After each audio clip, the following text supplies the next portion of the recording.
ఆదివారం జల్దంకి మండల పరిధిలోని కమ్మపాళెం గ్రామంలో ఎన్నికల నిర్వహణలో ఉన్న 4 ఏజెంట్లను సెల్ ఫోన్లు వినియోగిస్తున్నారన్న కారణంగా Jaladanki police sub inspector Bajibabu అదుపులోకి తీసుకుని దారుణంగా హింసించాడని గ్రామస్తులు పోలీస్ స్టేషన్ ముందు బైఠాయించారు.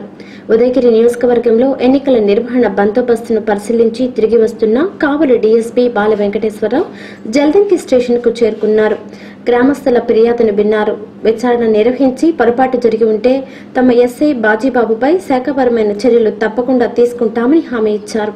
ఈ నేపథ్యంలో దాదాపు 4 గంటల పాటు ట్రాఫిక్ స్తంభించిపోయింది.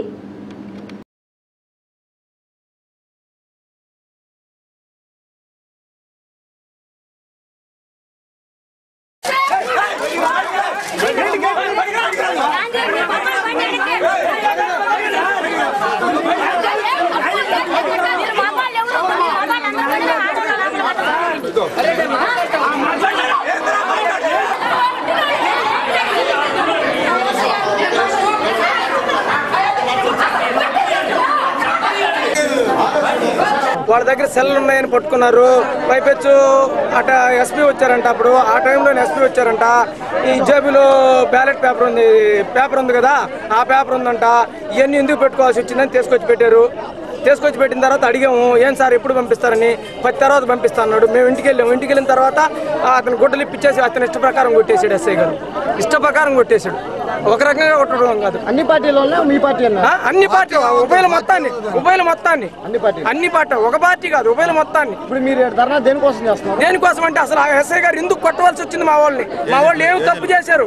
ఎస్ఐ ఇప్పుడు ఎలక్షన్ ఆఫీసర్ ఉన్నారు, మిగతా పరిధంతా ఉన్నారు. సెల్లెత్తుకుపోయేటప్పుడు చెక్ చేయాల్సిన పరిస్థితి లేదా? ఎలక్షన్ ఆఫీసర్ ఏం చేస్తున్నట్టు? ఎలక్షన్ ఆఫీసర్ డ్యూటీలో లేడా?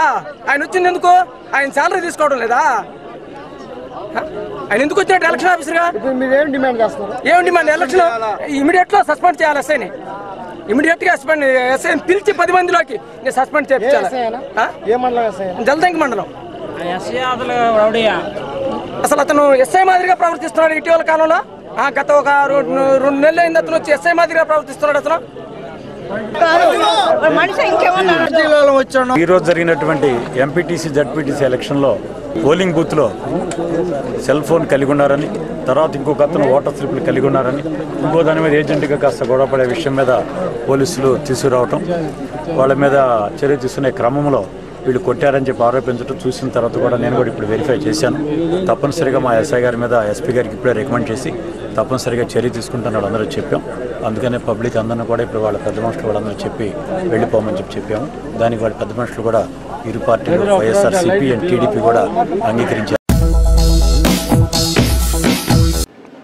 భారతీయ జనతా పార్టీ సోమవారం ఉదయం 52 పేజీల ఎన్నికల ప్రణాళికను విడుదల చేసింది. ఈ ప్రణాళికను ఢిల్లీలో బీజేపీ జాతీయ అధ్యక్షుడు రాజ్నాథ్ సింగ్, ప్రధాని అభ్యర్థి నరేంద్ర మోడీ, బీజేపీ సీనియర్ నేత లాల్ కృష్ణ అద్వానీ ఇంకా అగ్రనేతలు విడుదల చేశారు. ఈ సందర్భంగా మోడీ మాట్లాడుతూ బలమైన ప్రభుత్వం ఉంటేనే దేశంలో అభివృద్ధి సాధ్యమవుతుందని అన్నారు. పేదలకు ప్రభుత్వం అండగా ఉండాలని అన్నారు. దేశ ప్రజల ఆకాంక్షలకు అద్దం పట్టేలా ఎన్నికల ప్రణాళికను రూపొందించామని అన్నారు.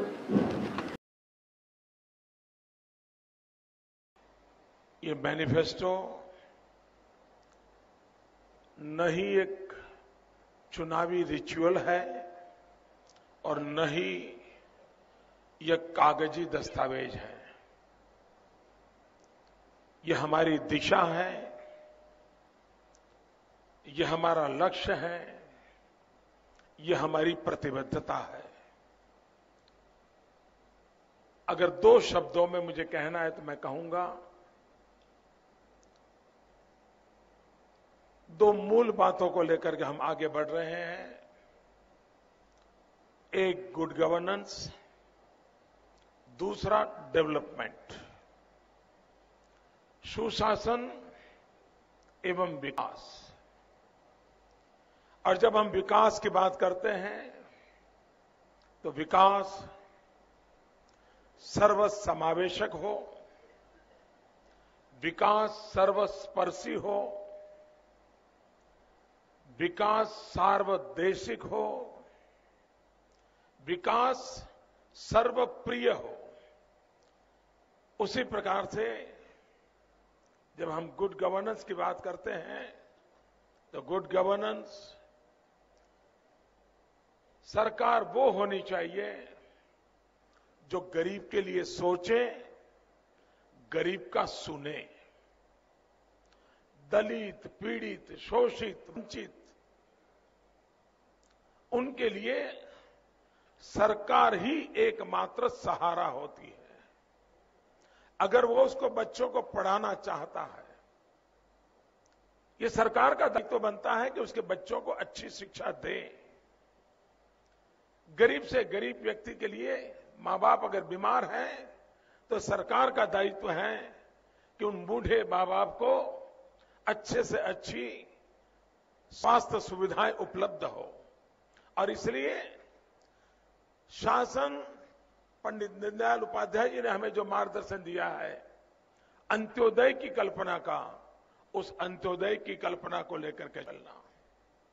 देश के लिए चाहे आंतरिक सुरक्षा का मामला हो, चाहे बाहरी खतरों का मामला हो, भारत सक्षम हो, सामर्थ्यवान हो, इस पर हम प्रतिबद्ध हैं।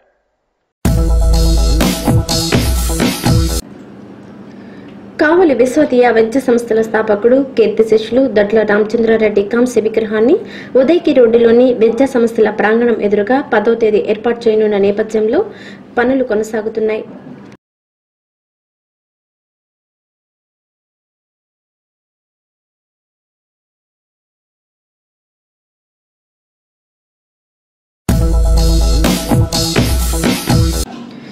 ప్రపంచ ఆరోగ్య దినం సందర్భంగా కావలి రెడ్ క్రాస్ బ్లడ్ బ్యాంక్ ఆధ్వర్యంలో కావలి పాతూరులోని డాక్టర్ మాధవరెడ్డి హాస్పిటల్లో రక్తదాన శిబిరాన్ని సోమవారం నిర్వహించారు. దాదాపు 30 మంది దాతలు తమ రక్తాన్ని దానం చేశారు. ఈ సందర్భంగా హాస్పిటల్ అధినేత డాక్టర్ మాధవరెడ్డి మాట్లాడుతూ ప్రతి సంవత్సరం ప్రపంచ ఆరోగ్య దినం సందర్భంగా బ్లడ్ డొనేషన్ క్యాంప్ ఏర్పాటు చేయడం ఆనవాయితీగా జరుగుతుందని అన్నారు.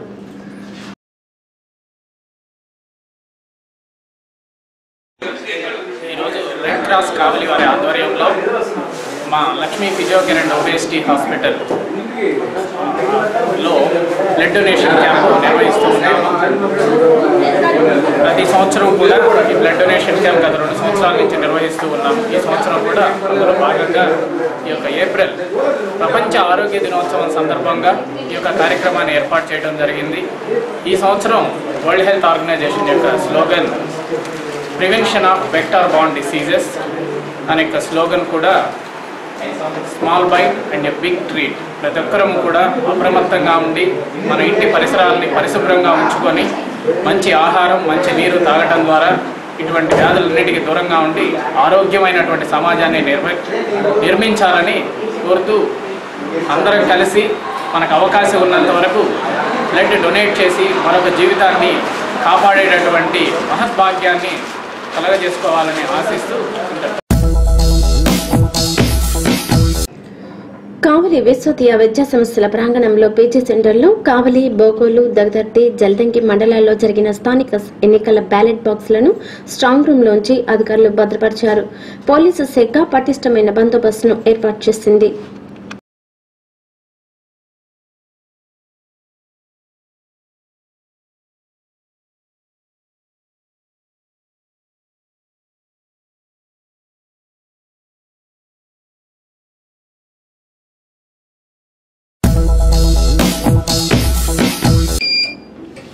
ప్రతిష్టాత్మకంగా పకడ్బందీగాను జరగాల్సిన మెడికల్ పీజీ ప్రవేశ పరీక్ష ప్రశ్నాపత్రాలు లీక్ కావడం మేధావి వర్గాన్నంతా తలవంచుకునేలా చేసింది.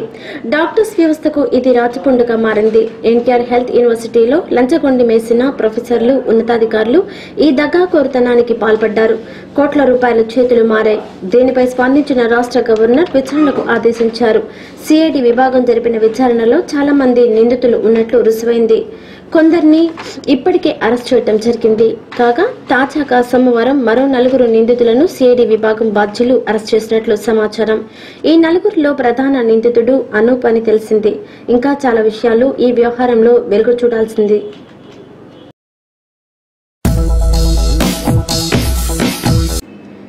గతంలో కుళాయిలు నేలపైన ఉండేవి. ప్రస్తుతం నేలకు 2 అడుగుల కింద గుంటలో కుళాయిలు ఉన్నాయి. అలాగే అక్కడి జనం నీరు పట్టుకుంటున్నారు. ఇదే 300 ఎస్టీ కుటుంబాలున్న అల్లూరు మండలం మూర్తిరాజపురం కాలనీ. అక్కడ ఓవర్ హెడ్ ట్యాంక్ లేదు, అండర్ గ్రౌండ్ ట్యాంక్ ఉంది. అందువల్ల నీళ్లు ప్రెషర్స్తో రాకపోవడం వల్ల మంచినీటి కుళాయిలు నేల లోపలికి చేరాయి. ఈ కుటుంబాల నీటి అవసరాలను ఆ కుళాయిలు తీర్చడం లేదు. సంబంధిత అధికారులు చర్యలు చేపట్టి మంచినీటి ఎద్దడి నుంచి మూర్తిరాజపురం నివాసితులను కాపాడాలని వారే మనవి చేసుకుంటున్నారు.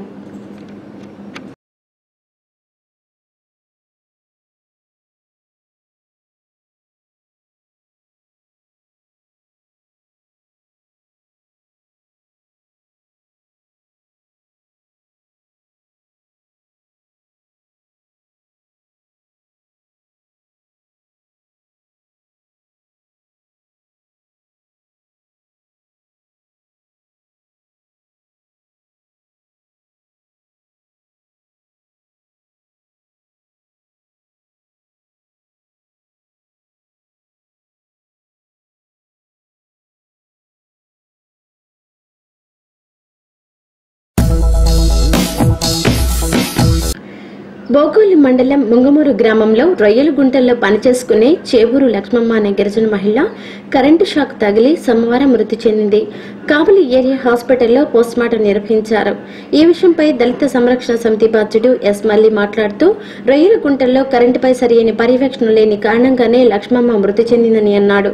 గత సంవత్సరం కాలంగా రొయ్యల గుంటలో కరెంటు షాక్ తగిలి 5 మంది వరకు మృతి చెందారని అన్నారు. రొయ్యల గుంటల సాగుదారులు కరెంటు పర్యవేక్షణ సరిగా చేయాలని అన్నారు. బోగోలు మండలంలోని ముంగమూరు గ్రామంలో ఈ రొయ్యల గుంటలు బాగా విస్తరించాయి.